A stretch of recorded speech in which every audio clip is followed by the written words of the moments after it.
Brother, translate precisely. What I'm saying you say. Don't add subtitle. நான் தமிழ்ல பேச போறதெல்லாம் தெலுங்குல ట్రాన్స్లేట్ பண்ணுவாங்க. ఆయన టీంలోనే నేనే బెస్ట్ ఏడి అంట. చాలా చాలా మంచోడు. ஏய் உன்னை போன்னு ஒரு வார்த்தை தானே சொல்ல சொன்னேன். Team part of your team no. Best you Completely lacking confidence. முழுமையாக நம்பிக்கையோடு இருந்தார்கள். And the reason, brothers and sisters, is because he is controlled by the United States. காரணம் என்னென்றால் நாம் எல்லாம் ஒருங்கிணைந்த இந்தியாவாக பார்க்கிறோம். హైదరాబాద్ எனக்கு இன்னொரு ஃபேமிலி மாதிரி இப்போ. హైదరాబాద్ లో నాకు ఫ్యామిలీ ఉంది. Oh sorry bro sorry.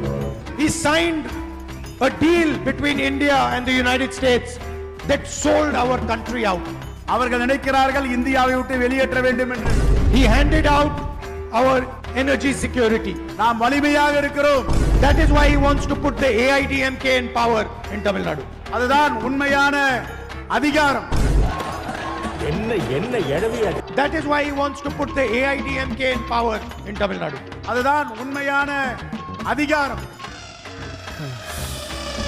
ஐயோ பாவம் அவரே கன்ஃபியூஸ் ஆயிட்டாரு.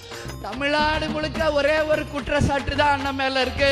எங்க பார்த்தாலும் பாலியல் வன்கொடுமை, போதை கலாச்சாரம் இருக்கு. இதை தவிர வேற என்ன சொல்ல முடியும்? வடிவேலு இவர் சொன்னது ஏதாவது புரிஞ்சுதா? நினைச்ச மனுஷனை நீங்க கொண்டு உட்கார வைக்கல, கிடைச்ச மனுஷனை தான் உட்கார வச்சிருக்கீங்க. கிடைச்ச மனுஷனை உட்கார வச்சதுனால நீங்க நினைச்சபடி அவரால பேச முடியாது. அவருக்கு கிடைச்சபடி தான் பேசுவார். நீங்க பொறுத்ததா ஆமை கரெக்ட் மிஸ்டர் நீலகண்டன். அதே போல இன்னைக்கு ஜிஎஸ்டி கட்டுறோம். அதுக்கான உரிய தொகை நமக்கு மரியாதையோட திரும்பி வருது. அதுக்கான உரிய தொகை நமக்கு மரியாதையோட திரும்பி வருது. பொய் அவர் சொல்லிக்க மாட்டாரு, ஆனா நான் சொல்லலாம்.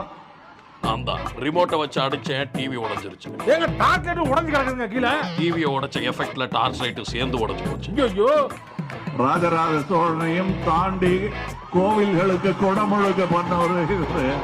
மூன்றாம் முறை கமலோட அதிகமா நடிக்க வேண்டியது இருக்கா? அதாவது அதெல்லாம் அப்படிலாம் சொல்லக்கூடாதும்பாரு அவரு. பட் நடந்த உண்மையை சொல்லுகிறேன்.